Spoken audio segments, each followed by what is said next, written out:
This game is goofy as hell. If you're into anime and manga, then I'm willing to bet you've heard of this fucking shit. Jump Force is a 3D crossover fighting game developed by Spike Chunsoft and published by Bandai Namco in 2019. Features characters like Naruto and Goku from anime, and I mean, do I really need to explain this to you?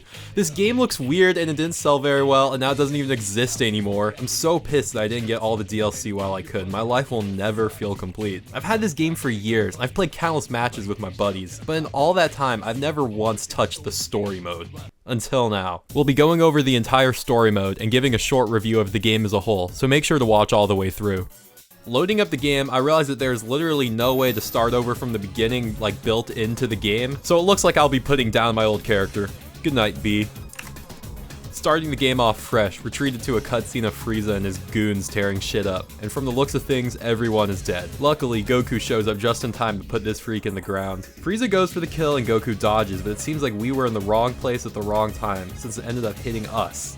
Yeah, that looked like it hurt.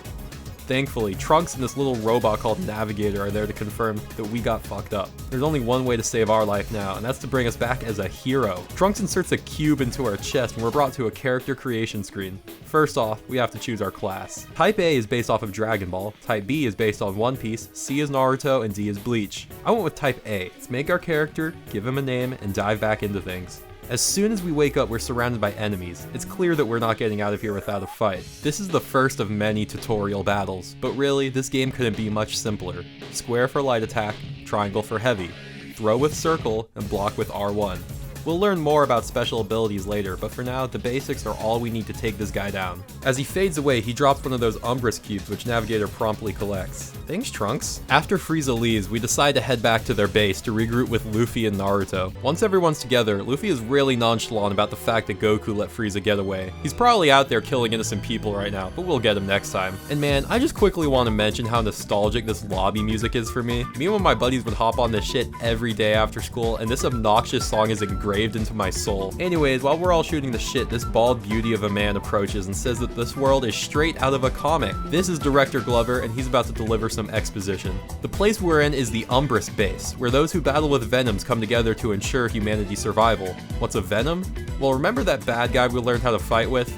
He was a Venom. The result of those with malicious intent gaining power with an Umbrus cube. And in order to truly defeat one, you have to collect the cube within them. Glover explains that us and mostly everyone else here are humans from the real world. Son Goku, Naruto Uzumaki, and Monkey D. Luffy are actually not from the real world like us. They come from the collective reality known as Jump. Villains from the Jump worlds have also infiltrated our reality and are working with the Venoms to ruin everything. But unfortunately for them, the heroes of those worlds have come together to form the Jump Force, and thanks to the Umbrus cube inside of us, we'll be able to fight alongside them. Sign me up. Next, we meet two new Jump Force original characters, Galena and Kane. One look at these guys and you know they're not on our side.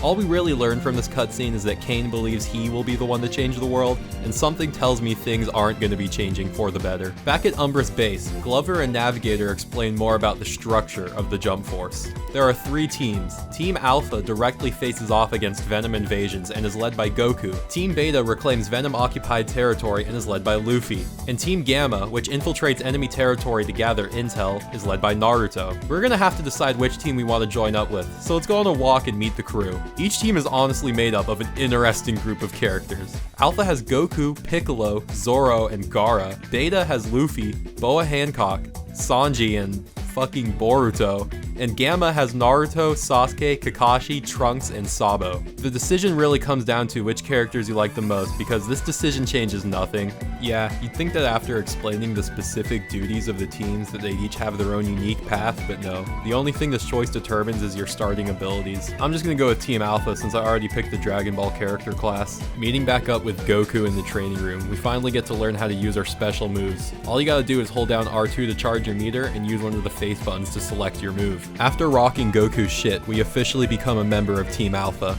Now is a good time to explain how abilities work in Jump Force. You unlock new abilities either through completing specific ability missions or by straight up buying them at the store. You also unlock new ones automatically as you progress through the story. You can also equip an ability skill to each ability, allowing us to tweak the move to our liking. Along with abilities, we can equip 3 J skills, which are basically passive buffs for the character. Alright, back to the story. Vegeta is about to get slimed by a group of Venoms when an Umbrus cube rolls in out of nowhere and inserts itself into him. Oh shit. Well, that sounds like a problem for later. Let's tackle our first real mission. Talk to Glover and go to the mission counter, and it turns out that this is actually another tutorial mission. Here, we learn about our awakened ability, our ultimate. Nothing too crazy, it's like any other ability with an added step. Oh, and you can switch characters and use assist with L2. Now that we fully understand the controls, let's tackle the whole Vegeta issue from earlier. Apparently, Planet Namek is under attack by a group of Venoms, and there are confirmed Vegeta sightings 2025. On Planet Namek, Goku sends Piccolo to eradicate the Venoms while him, Trunks, and Trist_Ann look for Vegeta. Yeah, we didn't have to look very hard. Vegeta starts tweaking out, we fight him, beat him, and collect his Umbrus Cube. This is a unique case. The Jump Force previously believed that the Umbrus Cube could only be used for evil if the user wanted to. But this time around, the cube itself had evil intent. At this point, we can only assume that there's some hidden big bad pulling strings. Hey, it's Galena. She's pretty disappointed that Vegeta isn't being controlled anymore. Piccolo notices her and almost seems to recognize her, but I guess we're just gonna ignore it for now. Back at Umbrus base, Vegeta has officially saddled up with the Jump Force. Glad to have him on our side. Chapter 2 begins with a glimpse at a mysterious figure who we can only assume is the big bad pulling the strings. But that's all we're gonna get for now. Our next mission is to start rescuing others under the control of malicious Umbrus Cubes and bring them back for recruitment. I'm gonna kind of breeze through most of this game's missions since they're all kind of the same thing and usually irrelevant to the larger plot. You watch a cutscene leading into the fight, and then watch another cutscene. Cutscene, fight, cutscene, cutscene, fight, cutscene. You get it. Like Glover said, we're gonna start by rescuing some characters under the control of an Umbrus Cube. Ryo Saiba, Gon, Bisky, Hisoka, Jotaro, Yusuke, and Dai. Some missions are marked with a purple icon instead of an orange one, and these are optional missions. They're really just here for the DLC characters. After completing these missions, we bump into Light Yagami, who introduces himself as completely powerless. Of course, we should already know something is up, and our character does as well since he can actually see Ryuk following Light around. Light decides to let it slide for now, but our name's probably going into Death Note sooner or later. After a couple nothing missions, we walk in on Light Yagami asking Goku about the Dragon Balls. Light has a wish that he wants granted, but unfortunately, the jump world and the real world crossing over seems to have scattered the Dragon Balls all over the place. He was probably gonna wish for his Death Note back and kill us all anyways. Back in Japan, we see Kane doing some mysterious shit with a black book. It looks a lot like he's crafting some sort of creature, but we'll find out for sure soon enough. First, we have 2 recon missions in Hong Kong and San Francisco. As is tradition with this game, they're just basic fights against Venoms. After completing them, Navigator informs us that Gar's gotten himself into some deep trouble over in Asia. He tracked down the supposed commander of the Venoms all on his own and is heading straight for him in a total Chad move. The commander is of course Kane, who sends out Toguro to fight. When we arrive in Japan with Naruto and Sasuke, we're immediately hit with a group of Venoms. Not an issue, these guys are frauds. Once they've been defeated, even more Venoms approach, but Sasuke tells us to go ahead without him. He's a real one for that. We catch up to Gaara just in time as a second Toguro shows up to join the fight. It turns out that these Toguros are made out of those cubes that we saw coming from Kane's black book. We don't get much time to think about it since 2 more Toguros show up for revenge, and you will not believe what happens after we beat them. Another fucking Toguro shows up and you have to fight him again. This is like 6 or 7 goddamn Toguros, just one after another. But even after all that, he wasn't the real Toguro. Kane's pissed that we just killed all of his little Toguros and takes control of Gaara, so now we gotta take him down and remove those cubes. Back at Umbra's base, Director Glover believes that the black book Kane has holds some evil power and is being used to control and create Venoms. Yeah, I got that feeling. Anyways, this is the beginning of Chapter 3, and before we get more narrative, we need to rescue some more heroes. This time around, we recruit Pegasus Seiya, Dragon Shiryu, Kenshiro, Ichigo, Yugi, Deku, Asta, Kenshin, and Renji. After the new recruitments, we're told by Sanji that there's been some Blackbeard sightings in Mexico and at the Matterhorn at roughly the same time. Looks like we're dealing with more of the Venom replicas. Right as we're talking about this, Navigator alerts us that Blackbeard is currently attacking New York. When we see him face to face, it's clear that this is the real Blackbeard. He's not a Venom or a replica. Luffy catches up after we've already beaten him and further confirms that this is the real deal Blackbeard.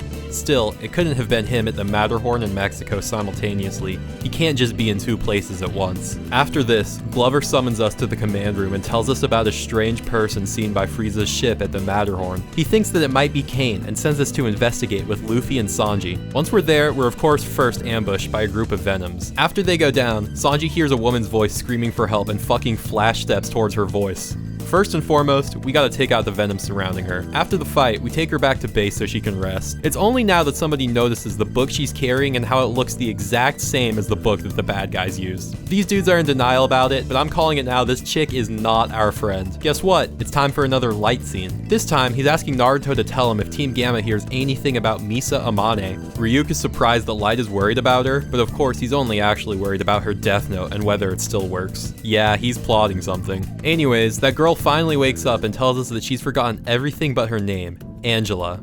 I don't know, man, this girl's rubbing me the wrong way. And I'm no conspiracy theorist, but Angela does happen to be an anagram of a certain villainess we know. Later on, a conversation with Goku is interrupted when we get an SOS call from Jump Force members fighting Venoms in Mexico. Once we've arrived, we learn that it was Yusuke fighting another damn Toguro. After we fight this guy for like the 8th time or something, he just gets right back up. Not only that, but a Blackbeard replica descends from the goddamn sky to join the fight. But don't worry, it gets better. A Cell replica comes out of nowhere too. Sorry to say, but things are not looking so hot for us. We do our best to fight the replicas, but Blackbeard elbows us off the ledge, leaving Goku and Yusuke to fight a 2v3. Once we've gotten up from our fall, we're greeted by Frieza, who's all buddied up with Aizen. Things just keep getting worse for us, man. To no one's surprise, they decide that their best course of action would be to kill us. There's no getting out of this one. Now's a good time to talk briefly about Jump Force's difficulty. It's easy. Sometimes the AI will spam moves or pull a Yakuza 3, but really, it's a pretty thoughtless endeavor. You shouldn't have to do too much other than mashing square. I say this because randomly, there'll be a boss fight that just spikes in difficulty. Like, it's nothing bad, but these guys whooped me a couple times. Eventually, Frieza and Aizen go down, but they're not done with us yet. Thankfully, Gaara shows up just in time for a fair 2-on-2 rematch. Take them down a second time and they'll get out of your hair. Oh, and now Goku and Yusuke finally show up, but you can't really get too mad at them. They had it just as bad. This next cutscene had me thinking my PlayStation was having an aneurysm, but what we're actually seeing is Kane and Galena viewing our recent fight. Galena suggests taking us out before we become too strong for them, but Kane doesn't see the point. He will prove that the strongest get to decide what's right, and he will remake the world using the Onyx Book. We finally have a name for this mystical tome we keep seeing. But what does he even mean by remake this world? I guess we'll have to wait and see. Chapter 4 begins with another look at this freaky ass dude. He's still just sitting on his chair reading an Onyx book. At Umbra's base, Glover confirms that the black book Angela had was neither from the real world nor the Jump world. That's all the Jump Force knows right now, and we don't get much time to talk about it since we begin receiving SOS signals from all around the world. Before we can go help our friends out, we're once again approached by Light, this time with a formal introduction to Ryuk. Light actually came up to us to talk about Angela. He wants to know if she's told us anything, more specifically about the book she had with her. But before we can even give an answer, Sabo approaches and questions Light about what's going on. Of course, Light just excuses himself and dips. Not suspicious at all. But let's put a pin in that for now, since people from both Goku and Naruto's team have been turning into Venoms, leading Glover to hypothesize that there are multiple black books owned by multiple people. Piccolo's got the right idea, but I guess we'll just ignore him for now. We're once again approached by Light, and he's thinking that the one responsible for recent events is actually hiding in plain sight at Umbra's base. He asks that we help him get to the bottom of this, and you know what? We'll do it. Maybe he's not actually plotting something terrible after all. First, he wants us to gather information on Luffy's team. Once we're at Team Beta's base, we can see Luffy, Sanji, and Vegeta talking. We also see Light, who's beat us to the punch on the whole spying thing. As we get closer, we realize that they're actually arguing. Vegeta's noticed that everyone who's been controlled by the Black Book and turned into a Venom have crossed paths with Sanji before they left. Essentially, he's accusing Sanji of being a traitor, and Luffy's not having it. As things are heating up, Angela shows up just in time to break it up. Sanji assures her that nothing's wrong and Vegeta walks off, telling Luffy that he'll regret this. Damn. Later on, we meet up with Sanji and Angela. They're both in a good mood since Angela's memory is slowly coming back. She says she can remember walking down a busy city street. Obviously, this had to have happened before Frieza fucked shit up. Our conversation with her is interrupted when an SOS siren starts blaring. Once we're teleported, we can see that it was Asta and Zoro calling for backup. When they turn around, who would have guessed it, they've been taken over by the Black Book. Galena watches this fight, remarking how she'll never get tired of seeing a little friendly fire among heroes. Back at Umbra's base, Glover declares that Galena Galena is the one responsible for all the recent incidents, clearing Sanji's name. It doesn't look like Light is buying it though. At the city, Kane is feeling uncertain about the whole remaking the world thing. Galena reassures him and tells him to give in to the darkness and hatred in his heart. It almost seems like she's manipulating him right here. Our next mission begins with an alert that the Venoms have infiltrated our base. Instead of helping out in the fight, we meet Light and Glover in the command room. Light finds it hard to believe that the Venoms could have just found their way into Umbra's base, since it should be undetectable. This can only mean one thing: someone sold us out. You already know who I'm betting on. Naruto speaks to us through Navigator, reporting that the Venoms have been dealt with, but also that something's up. They're all just running away. Light asks to review some of the security footage, and who do we see by the Umbra's cube storage with a couple of Venoms? Sanji. Yeah, that's right. Unclear this guy's name. He's dirty. What an upsetting anime betrayal. Chapter 5 begins right here, and we learn that all of our Umbra's cubes have been stolen by the Venoms. We got fucked hard, and Sanji seems to be the blame. Luffy still refuses to believe it, and we're all given the assignment to locate Sanji and retrieve the cubes. At Team Beta's base, we get two important cutscenes. One, where Luffy is still huffing some copium about Sanji's involvement with the Venoms, and another where Light tells us that he's been tasked with finding Angela, who disappeared alongside Sanji. And in fact, he actually has her pegged as his main suspect, since all this only started going down after she showed up.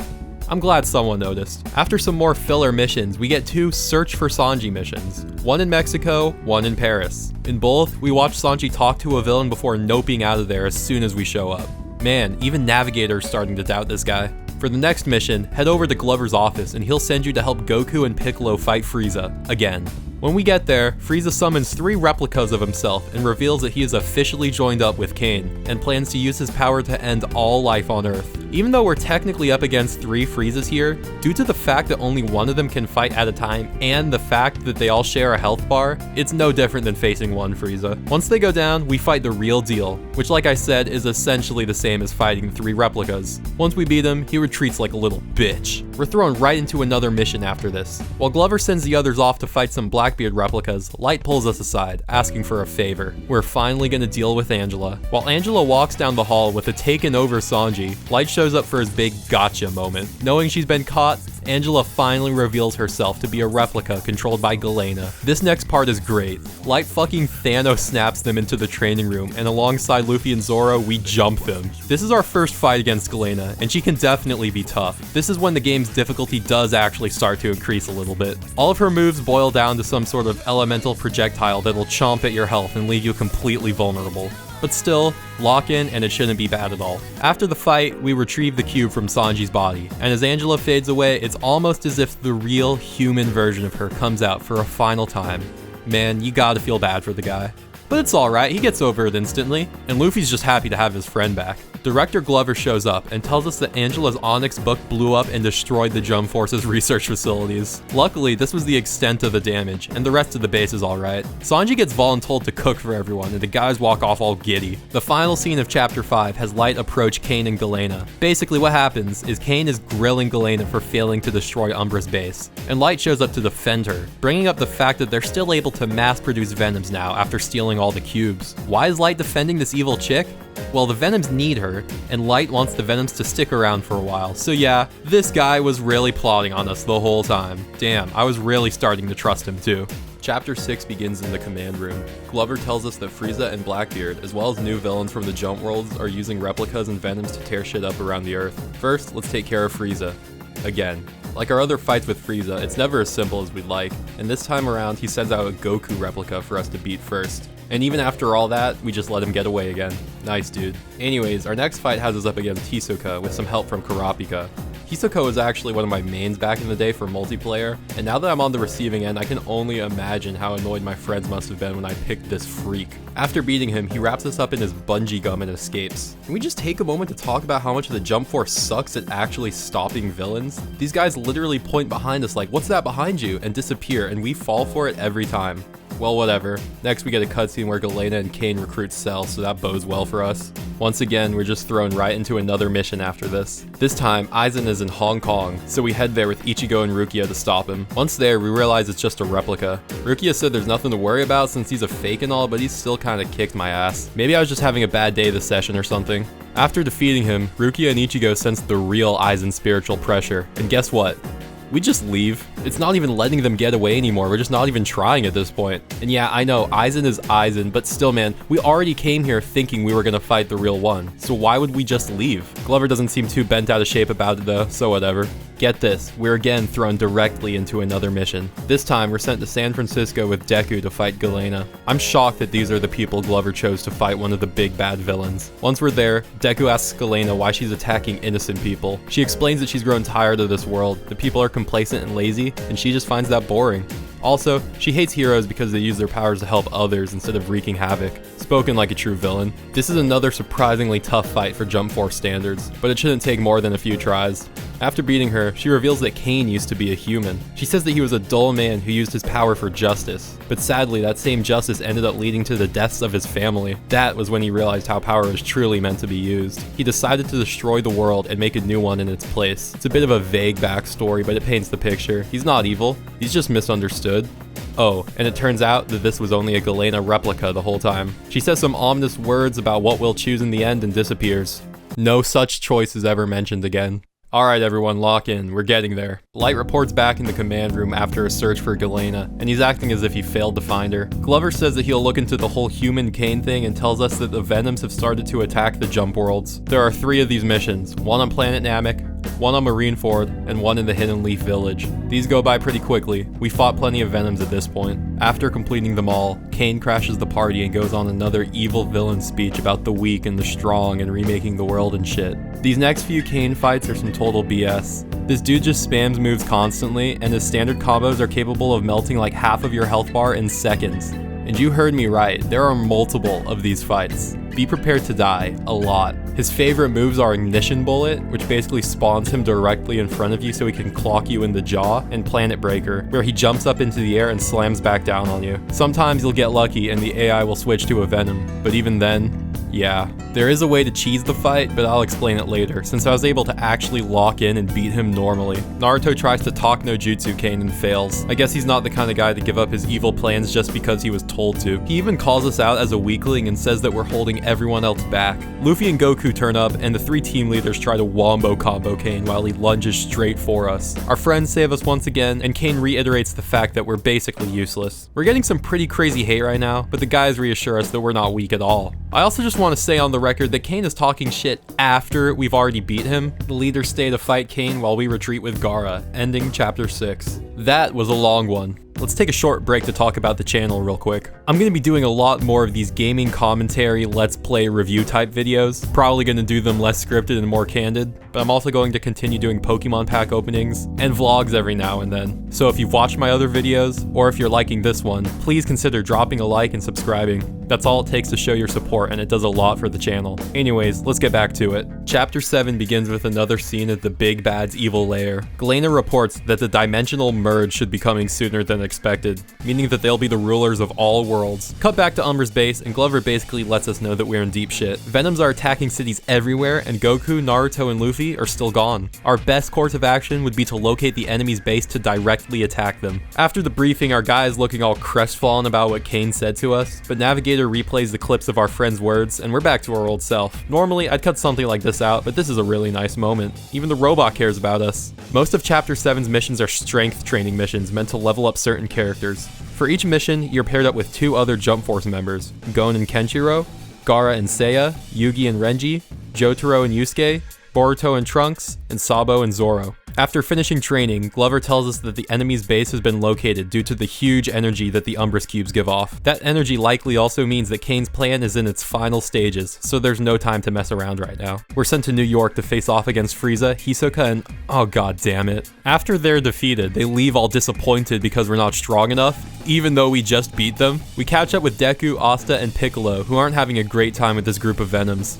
After a quick fight, it's looking like the end of the road for us, I guess. But right on cue, Goku, Naruto, and Luffy appear, ready to kick some ass. I'm pretty sure that for the rest of this chapter, you just get paired up with whoever your team leader was, since I was always with Goku, but I could be wrong. At this point in the game, I do not care enough to explore every nook and cranny. Once these Venoms go down, Cain and Galena show up. Cain explains that the real world is basically a lost cause since the dimensional merge was successful. He goes full villain mode and declares that he just wants to break things and destroy the world. The whole remaking thing is just his sick justification. This fight is just like the previous Cain fight. Pure BS. I used the cheese method every attempt and still died a few times. So yeah, this is slightly fucked. Basically, the cheese for the fight is to glue your finger to the block button for 99% of the match. After he uses a move like Ignition Bullet or Planet Breaker, there's typically a window where he's completely vulnerable. Usually I get a few punches in then hit him with a Kamehameha from Goku. It can be very tempting to start button mashing, but do not get greedy in this fight. It will not work out. Once you put him down a second time, Director Glover shows up and takes Cain's black book. Cain says that this isn't what they agreed on.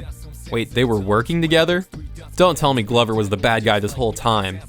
Damn, it's true. Glover was never on our side. And in fact, he was the big bad this whole time. He names himself fucking Prometheus and relishes in Cain's despair. He let himself get totally manipulated by darkness. Chapter 8 begins right here. Galena shows up and explains that replicas of her are terrorizing the whole world right now. But one of them will be the real her. This bitch is playing hide and seek. She says she's testing us to see if we'll still try to save people when the end of the world is already underway. We get a FaceTime call from Light, who I guess is kind of in charge now. He confirms that there really are Galena replicas all over the world tearing shit up. He suggests that we should just ignore these attacks and focus solely on stopping Prometheus. But of course, we're gonna find a way to do both. This is anime. We're basically down to the final few missions of the game. As promised, we fight Galena replicas in various locations around the real world. We fought her before, and these fights are nothing too difficult. After a gauntlet run of Galenas, Navigator tells us that the real one has been found by none other than Sanji, the guy who literally can't attack women. Despite this, he says he'll stall her until the others arrive. And wouldn't you know it, he does just that. Fight Galena one more time and you're thrown right into the endgame. After the fight, Prometheus appears and betrays Galena like he did Cain. Once the dimensions are fully merged, there will only be room for one ruler. He uses his Onyx book to atomize Galena, and that's the end of a very short Chapter 8. Chapter 9 is the final chapter of the Jump Force story mode and starts right off with more random fights against Venoms. You could cut out like 60% of the fights in this game and lose nothing. I'm gonna hold your hand while I say this. There's one more pointless Venom fight after this. Aizen shows up and we get to fight alongside him in Nichigo, so that's cool I guess. But after this fight, which is for real the last time we fight Venoms, we get to enter one of those funny sky portal things ourselves and enter Umbris to face Prometheus. We meet up with the team leaders, and I just want to say that for how much I like to shit on this game, I have to admit that this whole manga panel thing is at least a cool idea. I might even say it looks cool. Goku asks Prometheus what his true goal is, and Prometheus answers that he's just fulfilling his role as a key man. So Prometheus is part of a group known as the Key Man, singular, whose sole purpose is to use the Onyx book to present the events of the Jump worlds to the real world as fictional stories. Basically, he is Shonen Jump. The Key Man aren't allowed to interfere with either world, they can only watch what happens. Prometheus watched humans go about their lives and make mistakes, being unable to do anything about it. He decided to combine the worlds and rule over them as the one true god. Of course, no one wants to be told what to do, and Luffy calls him out on this. Prometheus responds by tearing the Umbris Cube Trunks gave us in the very beginning right out of our chest. This, of course, leaves us literally powerless. But since we're playing by anime rules, we ain't given up yet. This is the penultimate battle, and I'm not exaggerating when I say that this is one of the most insane difficulty spikes I've ever seen in the game. Prometheus will dodge your attacks, he will block your punches, he'll spam special moves that can do 75% of your health. Even his standard moves like his grab will erase half of your health like it's nothing. Oh yeah, and like I said, you have to do this fight while literally powerless. You quite literally have to operate on hopes and dreams and the power of friendship for this fight. Prometheus isn't powerless though. He has moves that'll spawn like a million black balls in the sky which fire lasers at you at random. It seems like he doesn't use the moves that he has as a playable character, which if you've ever played as fucking Prometheus in Jump Force, you know that's probably a good thing. This is the hardest I've ever tried in Jump Force in my life. I had to turn the lights off in my room, turn off my music, mute the TV, close the blinds. It was bad. I died plenty of times, but as with many things in life, hard work and dedication will pay off, because I eventually beat him. After spending so much time writing the script and recording this footage, there was no way I could just give up. But let's not get ahead of ourselves. As I said, this is only our first fight with him. Light shows up with a badly beaten Cain on his shoulder, here to get his revenge on Prometheus for using him. He gives us his Umbris Cube and tells Prometheus that he shouldn't underestimate humans. At first, it seems like we're getting swallowed by the power of the cube, but we're able to lock in an aura farm like crazy as we slowly approach Prometheus for the true final battle. To help us one last time, Goku gets the rest of the Jump Force to form a Spirit Bomb to grant us a late game power-up, and the fight begins. Compared to the previous one, this fight should feel like a cakewalk. You should be very familiar with Prometheus' moveset by now, after dying to him 30 times. And now that you have your powers back, this shouldn't be any trouble at all. After delivering the final blow, Prometheus just fucking explodes, and that's that. He's gone like it was nothing. Back in the real world, the team leaders congratulate us on our victory, while looking like they've been climbing through chimneys. Off to the side, Light picks up an Umbrus Cube and tells Ryuk that he'll use it to make the world a better place, as that's his sole purpose. This seems like sequel bait that fell through. We get a short epilogue cutscene where Trunks explains that even though Prometheus has been defeated, the Jump Force still has their hands full with work to do. There's still Umbrus Cubes scattered around the world, Jump World villains on the loose, and Light's whereabouts after the final battle. Despite this, the Jump Force will continue to fight the good fight under our leadership as the new director. Talk about a promotion. And that was Jump Force, ladies and gentlemen. I'll just cut to the chase. This game is not that great, at least when it comes to everything outside of PvP matches. Those were always fun. But the actual missions are flat out boring and repetitive. You could cut out most of the fights in this game and lose nothing, which is exactly what I did. I skipped so much optional or pointless shit, and even then I had to cut a lot out for the video. Commonly encountered enemies similar to Venoms might work in RPGs or other action-oriented games, but not in a fighting game, especially one like Jump Force, where there's like 3 buttons that actually do something. It gets very dull fighting the same flat, non-character, unchallenging goons for every single mission, required or otherwise. The rewards you get for trudging through the optional missions are like the bare minimum requirement to be described as a reward. You get a single-use health vial, which I personally never used in my playthrough, or gold to spend on cosmetics and abilities. I'm sure you noticed many times throughout the video, but the cutscenes and animations in this game are certainly a sight to behold. Characters are stiff and expressionless with awkward pauses in between dialogue, and the actual art style itself is a true mystery. Why they would choose to use a realistic art style for a game about cartoon characters is way beyond my understanding. I've chosen to accept it as something I'm not worthy of comprehending. Okay, Tristan, but was there anything you actually liked about the game? This hurts to say since I have so many good memories playing this game with my friends back in the day, but outside of all that, no. I literally did not enjoy anything about this fucking game. This shit is a travesty on all fronts. I can't even pretend to end on a positive note here. Well, I guess I like the lobby music, it's pretty goofy.